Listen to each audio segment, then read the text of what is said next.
Good evening, everyone, to those of us who are joining us here from India and to the ones who are joining us from the western part of the world. A very good morning and afternoon.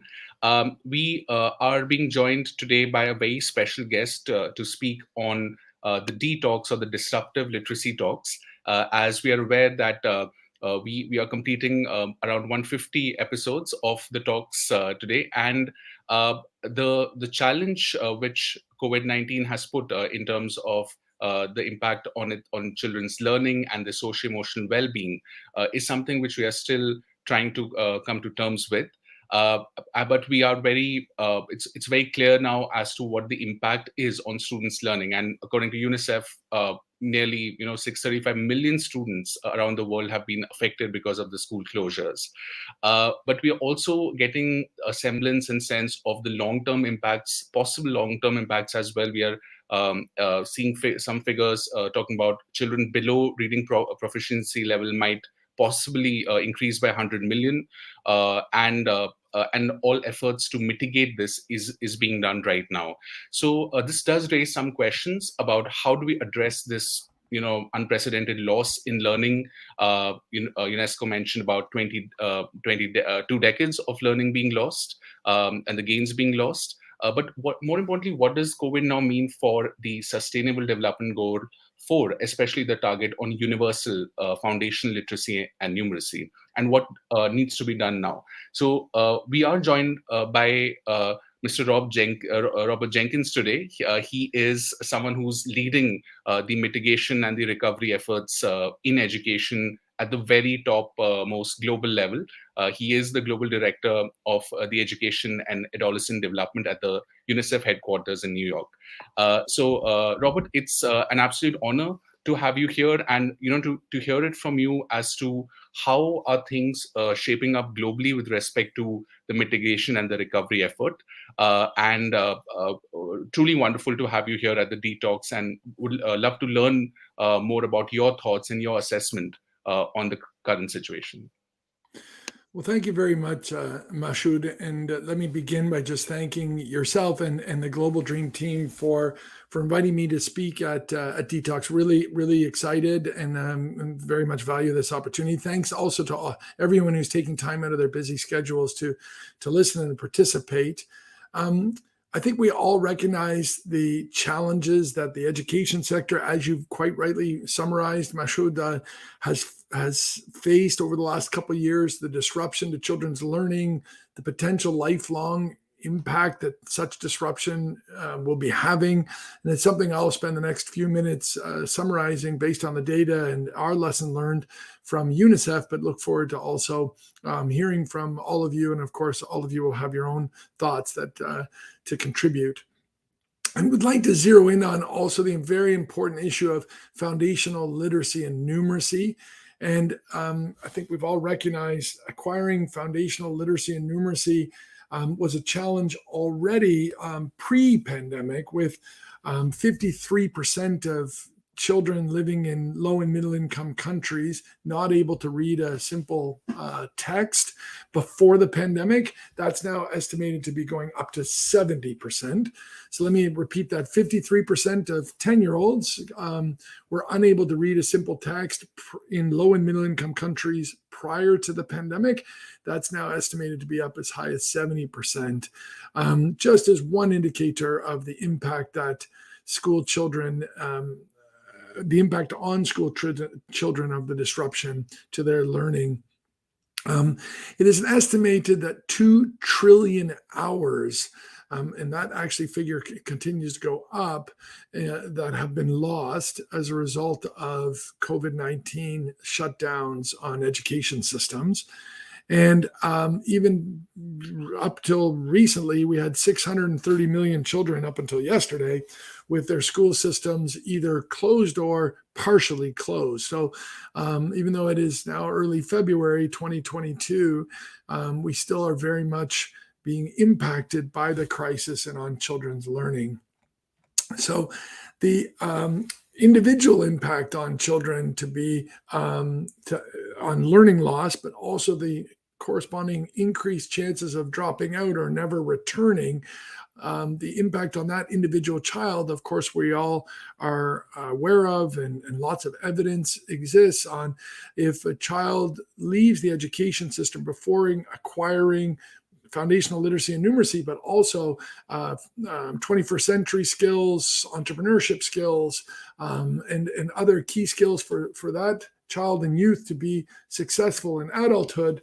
Their lifelong implications are profound. Lower income, there's health impacts, there's impacts individually that are clear, and as we all recognize, I know are devastating. We are seeing increasing evidence around the world of that devastation on individual children, including increase in early marriage rates and early pregnancies. We're seeing increases in child labor rates, and also increases in gender-based violence rates, etc. So we are already seeing evidence coming from various countries around the world of the impact on individual children that will need urgent action.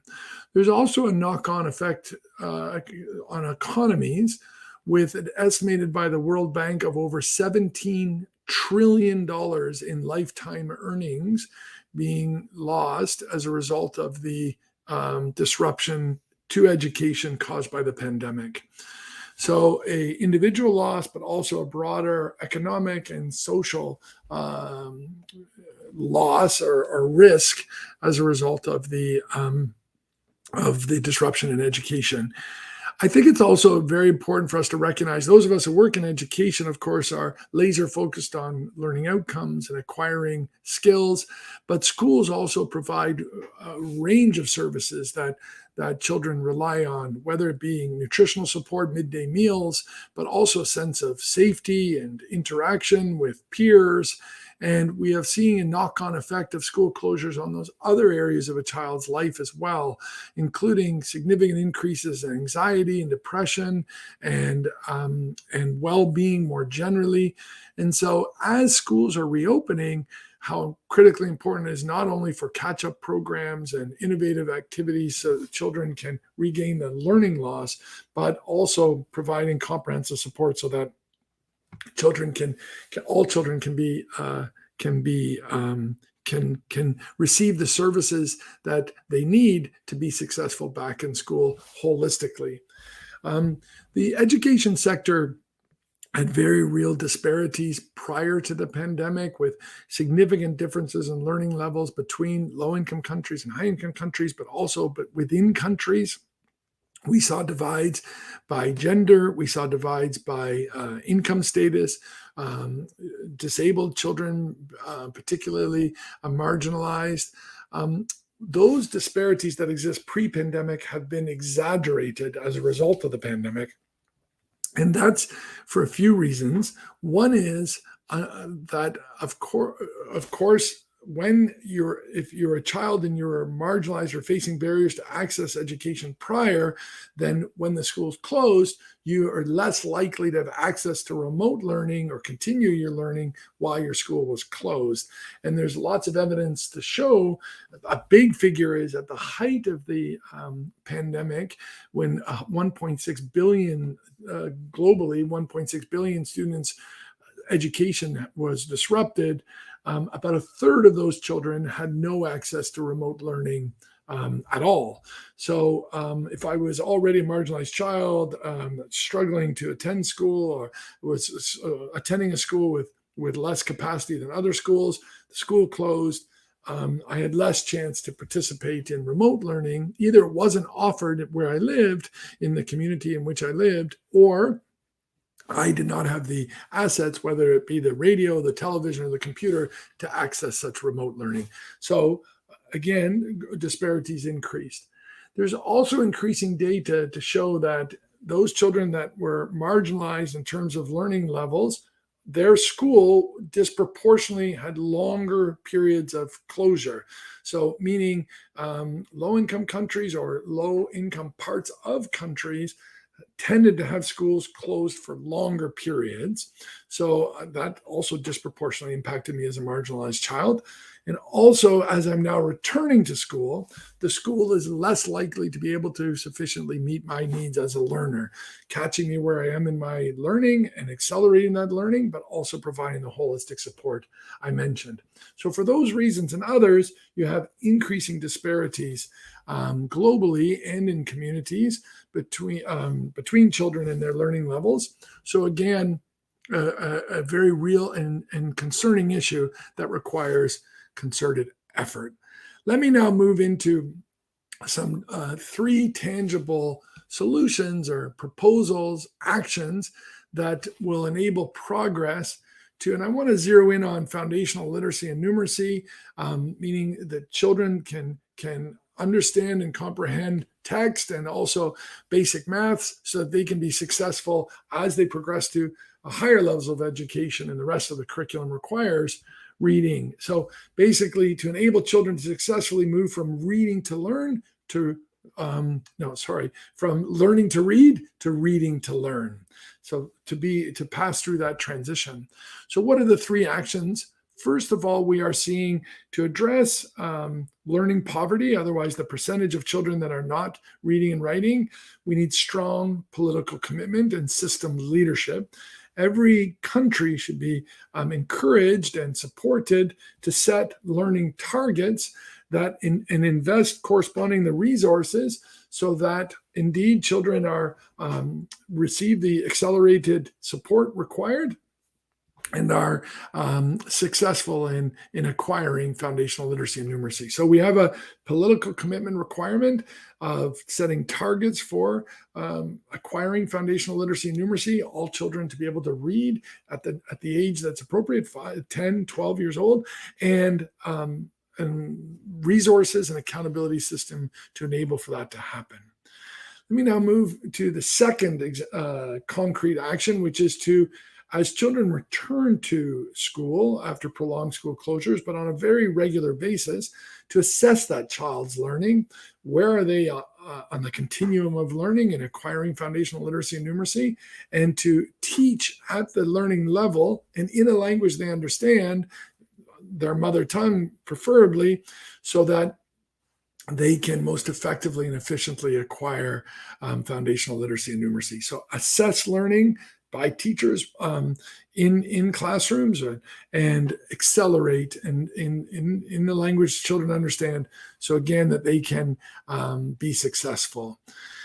The third solution is to engage with parents and also the caregivers and at home to complement and supplement the education that's taking place at school. This can be through technology. It can be through additional engagement opportunities between schools and parents, but it is to enable a holistic approach to child's learning, which is showing great promise in many countries. In order for children to be successful, again, we need a concerted effort around some clear targets on foundational literacy and numeracy, providing holistic support, and to measure progress as children progress. All in all, we and UNICEF remain absolutely committed to continue to work with all of you online, but around the world, to ensure every child has a right to education and can meet their full potential. The only way for us to collectively address the learning crisis is to work collectively in partnership at all levels to accelerate, particularly reaching marginalized children, based on what I had mentioned before, the recognition that disparities have significantly increased over the last 2 years. Let me now just conclude by urging all of us to take collective action to tackle the learning crisis. It is absolutely critical at this time for schools to reopen and for children to receive the support, comprehensive support that they need in order for them to be successful. And again, the very future of each and every child, but the communities and countries in which they live rests on the action we take today. Thanks, Mashoud, and can I pass back to you? And thanks again for this opportunity.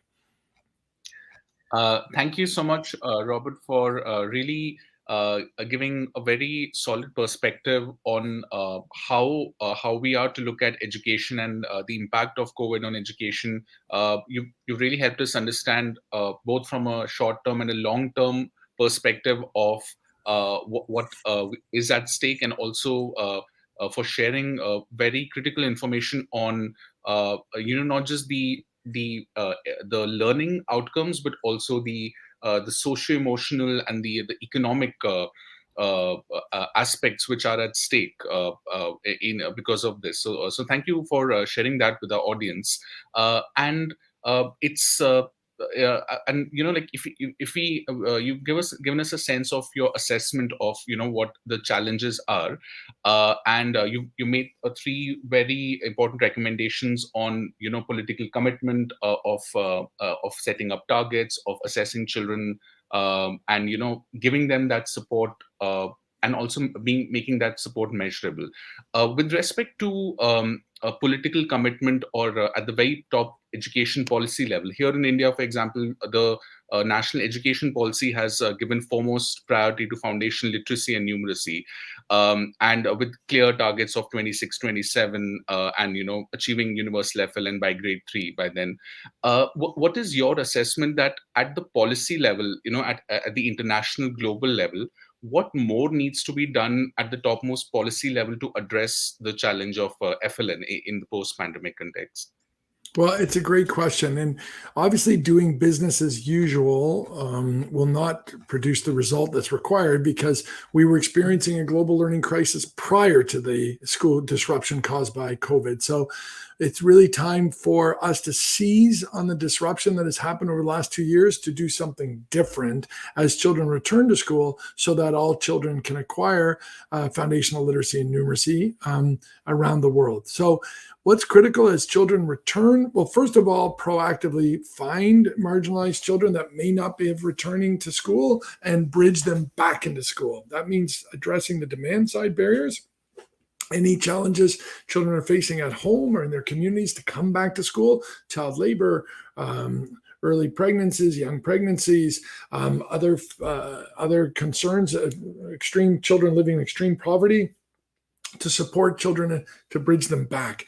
As they come back to school, now it's critical for catching children where they are in their learning. So assess their levels of learning towards foundational literacy and numeracy, and differentiate and provide teaching at the right level, provide structured pedagogy support, meaning proven methodology that can accelerate learning as so that children can catch up. And then maybe the last key point, something that we've globally have under prioritized and underinvested in, is holistic support to that child through the school environment, meaning their psychosocial needs and their mental health, nutritional support, water and sanitation facilities, midday meals and nutritional support, so that other needs of a child can be met at the school, so again, that they can be successful. In the end, it also, like I mentioned, it requires a political level commitment to set clear targets on acquisition of foundational literacy and numeracy for children, and the system to measure that progress and to be supported to ensure that every child is reached. I hope that's helpful.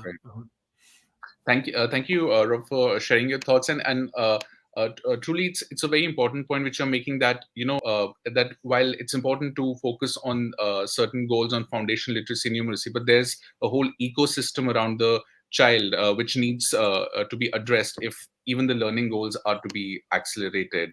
Another question that some of our audience and stakeholders have had is to kind of address the diversity in the culture, the language, and the education systems. And of course, UNICEF is working in so many countries across the world.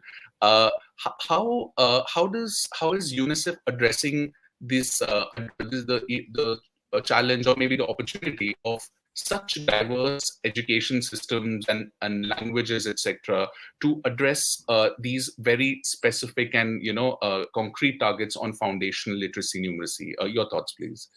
Well, one thing we are increasingly seeing is the evidence on the importance of children living and learning in their mother tongue and be supported in their mother tongue to acquire foundational literacy and numeracy, and then bridge over to another language at a certain point as needed. But what is key is that we build on best practices such as that, and then contextualize, recognizing the diversity around the world.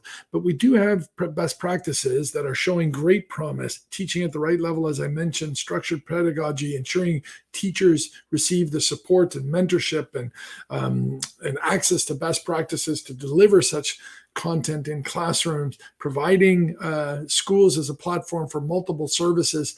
So these are the kind of key ingredients that are showing great success, leveraging technology and some amazing tools to leapfrog learning of individual children, but also their parents, their teachers, to use technology to deliver the curriculum. Some amazing examples, but it does need to be contextualized, particularly around the how, meaning how do we ensure ongoing support to children as they're learning, or how best to leverage technology so that it's effective? That depends on each context, but we are seeing increasingly sort of the secret sauce, if you'd right, or the global evidence is increasingly strong on what works to accelerate the acquisition of foundational literacy and numeracy, which is really exciting.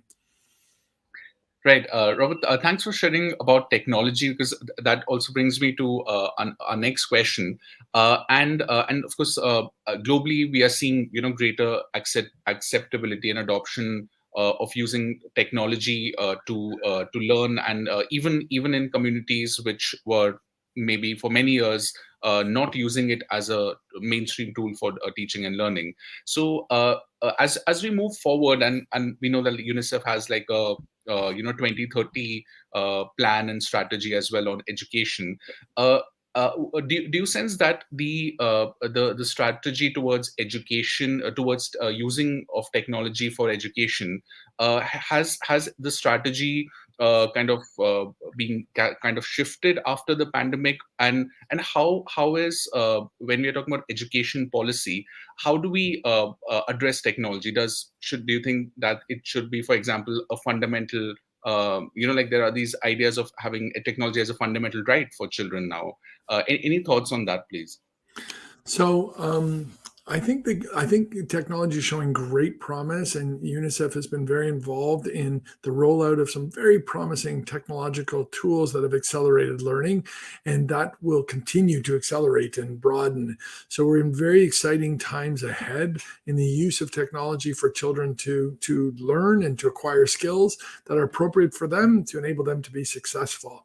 The last 2 years, the disruption of the education systems and move to blended learning and remote learning has accelerated that process of change within education systems.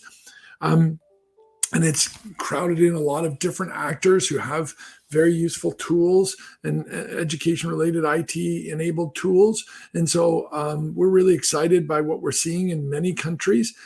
On average, countries employed 3.8 different platforms for children to access remote learning while schools were closed. So almost 4 on average countries use. So that's the radio, the television, computers, delivery of textbooks to their homes. So a lot of effort around remote learning, and so a lot that can be harnessed now as schools reopen to be brought back into the classroom and into blended learning approaches, so that to seize on this accelerated, innovative work. Definitely, I think there is a consensus, or we're seeing the evidence is very strong that introducing technology into an education system, it needs to be done in a way that is supportive of the teacher's role in delivering learning opportunities to children. It's a very important tool in that transformation, but in no way is a kind of a silver bullet that can be just dropped in and seen as outside of an education system. So it's most successful when it's integral to the education system. We're also seeing some amazing examples of leveraging existing tools like edutainment, if you'd like, where children are through existing platforms they're engaging in could be leveraged for children to acquire skills. And that's an exciting area moving forward as well. So we're learning a lot of lessons. It's showing great promise, lots of initiatives at scale. And I do think this is definitely the part of the transformation and key to the transformation that's been long overdue, but we're seeing happening at the moment. Right, Robert. Thank you for your thoughts on this. And one last question also, which we also wanted to ask you, was about how we are seeing the role of community, awakening again, and with children in many of communities across the world, spending more time in the household and with parents. It's kind of created a whole new kind of a system of how we understand teaching, learning, and the role of teacher seems to have also kind of transitioned as well. How is UNICEF approaching this kind of shift from the from the school system and the greater participation of communities and parents involvement in it, and where do we move forward from here now, in your opinion? So it's a great question. I think indeed it's been a challenging time for children and for parents, to state the obvious, while their schools are closed, to enable children to continue to learn and do the best we can. In a way, parents became teachers around the world. And that was very challenging for children, very challenging for parents. It also resulted in increased disparities, because those parents that were able to either had the time or capability and resources obviously provided more opportunities to their children than others. So we did see growing disparities as a result. Now, having said that, I think we have a renewed appreciation for the role of teachers, the role of schools in children's lives and in all of our lives as families, and as in being the kind of bedrock, if you like, of communities and of child's life. And I think we should now seize on this opportunity of this appreciation for teachers, for schools, for enabling children to continue to learn, seize on this appreciation to indeed intensify that support, to recognize the important role that schools are playing and fund them accordingly through public financial systems, through community engagement. And so I hope we won't sort of revert back to taking things for granted when we've seen how important schools are and teachers are. I think it's time for us also to recognize that with levels of support that is often I feel the education system and teachers are undervalued. So I'm excited to have seen these conversations take place at the policy level on the importance of teachers, supporting teachers sufficiently, and reopening schools. And so again, we're in an exciting time. It's just critical that we seize on this moment, all of us collectively, to transform and to take the actions to transform education globally. Right. Thank you so much, Robert, for joining us here on dtalks today. You've made some very powerful points for all our stakeholders, and even in our audience chat, we can see some comments which are really appreciating your thoughts as well. And we hope that your message is appreciated and acknowledged by all stakeholders, not just by government stakeholders as well, who are part of our audience, because you talked about political commitment, which is so very crucial, and that's something which slowly we are seeing at the topmost policy levels in different countries as well. But also it's so important what you mentioned about the role of technology, innovation, collaboration. These are some things which have really kind of shown that in times of crisis, it is possible that humans and common good kind of can come together to address such challenges. And of course, UNICEF is leading the way there. So thank you once again, Mr. Robert Jenkins, who is the Global Director of Education at UNICEF, for joining us on the dtalks and sharing your ideas for disruptive change. Thank you, Mashoud, and look forward to being in touch. Take care. Thank you. Bye-bye.